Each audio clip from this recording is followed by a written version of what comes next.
એક મહત્વપૂર્ણ સમાચાર ચોટીલાથી મળી રહ્યા છે। ચોટીલા જસદણ રોડ ઉપર મોડી રાત્રિના કાર્યવાહી નાયબ કલેક્ટર સહિત ટીમે 8 ગેરકાયદેસર રેતી ભરેલા ડમ્પરો પકડી પાડતા રેતી માફિયાઓ ફફડી ઉઠ્યા।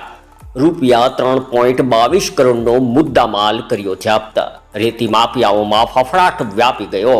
ચોટીલા જસદણ पर पास परमिट वगर ओवरलोड रेती भरेला 8 डंपरों रोकी मामलेदार कचेरी ले लवाया। रेती भरेला वाहन मालिको विरुद्ध नंबरना आधारे कार्यवाही शुरू। रेतीना गैरकायदेसर वाहन पर सरकारनी तात्कालिक मोटी कार्यवाही थता समग्र विस्तारमां चर्चानो माहौल गरमायो। Bureau report Chotila.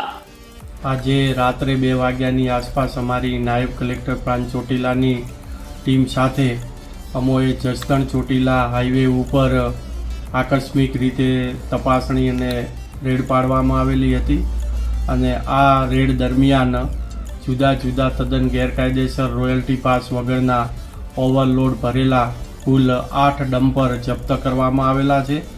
આ ડમ્પરની વિગતે જોવા જઈએ તો મહેશભાઈ મંગળુભાઈ ખવડ રહે નવા જસાપર સાયલા, જયરાજભાઈ રંગપરા રહે સાપર સાયલા, ભરતભાઈ ચાપરાજભાઈ બોરીચા રહે થાનગઢ, રાજુભાઈ નાગરભાઈ કટોસરા રહે નવા જસાપર સાયલા, જયદેવભાઈ રહે ગોંડલ, સુરેશભાઈ મંગળુભાઈ ખવડ રહે નવા જસાપર, રાજુભાઈ મનસુખભાઈ ખેરવાડિયા રહે રતનપુર સાયલા અને શિવ એન્ટરભાઈ જાડેજા રહે ગોંડલ।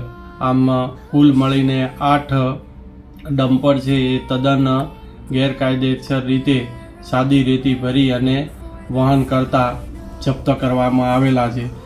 આમ મળીને કુલ 3.22 લાખ રૂપિયાનો મુદ્દામાલ જપ્ત કરી અને મામલાદાર કચેરી ચોટીલા ખાતે ખસેડવામાં આવેલ છે।